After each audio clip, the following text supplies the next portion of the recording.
اسلام زوجین کے درمیان محبت و شفقت، احترام و ہمدردی اور ایثار و اعتماد کا رشتہ قائم کرتا ہے۔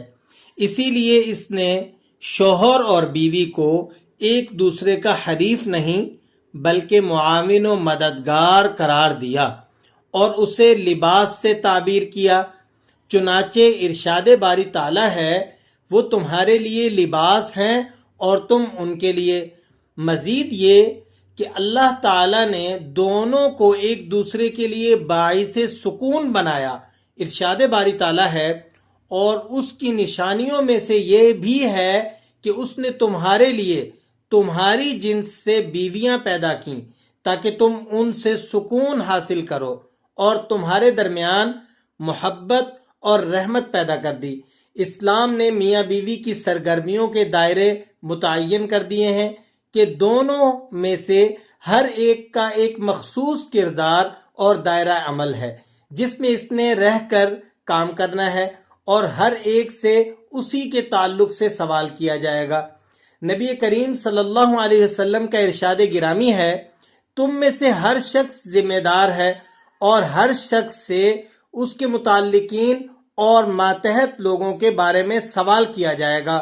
حاکم اپنی رعیت کے حوالے سے ذمہ دار ہے، مرد اپنے گھر والوں کے متعلق ذمہ دار ہے، اور عورت اپنے شوہر کے گھر اور اپنے بچوں کی ذمہ داری کے بارے میں ذمہ دار ہے۔ تم میں سے ہر شخص ذمہ دار ہے اور اس سے اس کی رعیت کے بارے میں پوچھا جائے گا۔ یہ صحیح بخاری کی حدیث ہے۔ اس سے معلوم ہوتا ہے کہ اسلامی معاشرے میں بیوی بچوں کی کفالت اور تعلیم و تربیت کا ذمہ دار مرد ہے، اور بیوی کی ذمہ داری یہ ہے کہ وہ بچوں کی نگہداشت کرے اور ان کی بہترین تعلیم و تربیت کا اہتمام و انتظام کرے اور گھر کو خوش اسلوبی سے سنبھالے۔ لہذا جو عورت اس طرح کی فضا اپنے گھر کے اندر قائم کر لیتی ہے اور جو مرد ان ذمہ داریوں کو نبھانے کا عادی ہو جاتا ہے، تو ان کے رشتے کے درمیان میں ایک بہترین قسم کی فضا قائم و دائم رہتی ہے اور ان کی ازدواجی زندگی خوشگوار ہو جاتی ہے۔ اسلام نے اس سلسلے میں واضح تعلیمات دی، احکام دیے اور عملی مثالیں قائم کر کے میاں بیوی کو یہ بات سمجھا دی کہ کبھی اپنی حیثیت اور مقام و مرتبے سے غفلت نہ برتے۔ حقیقت یہ ہے کہ خوشگوار ازدواجی زندگی کے لیے میاں اور بیوی دونوں کو ہی اسلامی تعلیمات پر عمل کرنا ضروری ہے۔ اللہ تبارک و تعالی نے عورت کو بلند مقام و مرتبہ عطا فرمایا اور شوہر کو حکم دیا کہ وہ اس کے ساتھ انصاف سے کام لے، اس کا احترام و اکرام کرے اور اچھے سلوک سے پیش آئے۔ اللہ تعالیٰ کا فرمان ہے، اور ان کے ساتھ بھلے طریقے سے زندگی بسر کرو۔ اگر وہ ناپسند تو ہو سکتا ہے کہ ایک چیز تمہیں پسند نہ ہو، مگر اللہ تعالیٰ نے اس میں بہت کچھ بھلائی رکھتی ہو۔ سورہ نساء آیت نمبر 19 میں ہے۔ اسی کے ساتھ ساتھ عورت کو بھی یہ حکم دیا گیا کہ وہ اپنے شوہر کی خوشنودی کو حاصل کرنے کی کوشش کرے، بلکہ یوں کہا گیا کہ عورت کے لیے شوہر کی خوشنودی کو جنت میں داخلے کا ذریعہ بنا دیا گیا۔ ارشاد نبوی ہے، جس عورت نے اس حالت میں انتقال کیا کہ اس کا شوہر اس سے راضی اور خوش تھا تو وہ جنت میں داخل ہوگی۔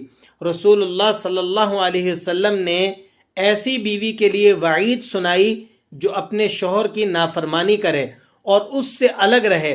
واقعہ یہ ہے کہ پیش کردہ تعلیمات اور اخلاقی اقتدار بیش بہا ہیں۔ اگر زوجین اسے اختیار کر لیں تو ان کی ازدواجی زندگی بہت خوشگوار ہو جائے گی، اور گھروں میں لڑائی جھگڑوں کی جگہ امن و سکون، خوشحالی کی فضا چھائی رہے گی۔ اسی طرح دنیا کے دکھوں اور صدموں سے بھی ہمیں چھٹکارا ملے گا اور ہماری زندگی کامیابی کی راہ پر گامزن ہو جائے گی۔ دوسرا سوال، خواتین بیٹھ کر نماز پڑھتی ہیں، ایسا کرنا ٹھیک ہے یا نہیں ہے؟ بیٹھ کر وہ فرض نماز بھی پڑھ سکتی ہیں یا نہیں پڑھ سکتی؟ تو اس کے بارے میں واضح احکامات ہیں کہ فرض، واجب اور سنت موقدہ ان نمازوں کے اندر قیام کرنا یعنی کھڑے ہو کر نماز پڑھنا فرض ہے۔ لہٰذا ان نمازوں میں اگر کوئی، چاہے وہ مرد ہو یا عورت، بغیر عذر کے قیام کو چھوڑ کر بیٹھ کر نماز پڑھتا ہے تو فرض کے چھوٹ جانے کی بنا پر اس کی نماز نہیں ہوگی۔ خلاصہ یہ ہوا کہ فرض، واجب اور سنت مؤکدہ نمازوں میں عورتوں کے لیے بھی اور اسی طرح مردوں کے لیے بھی بلا عذر بیٹھ کر پڑھنا جائز نہیں۔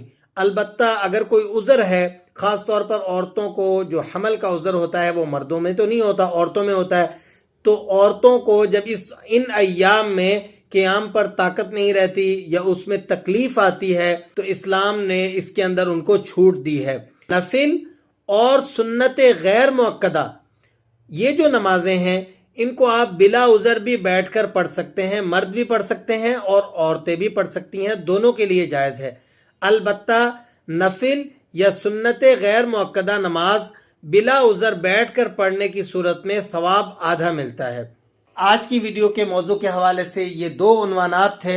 اللہ تبارک و تعالی ہم سب کو اسلامی تعلیمات پر عمل کرنے کی توفیق عطا فرمائے۔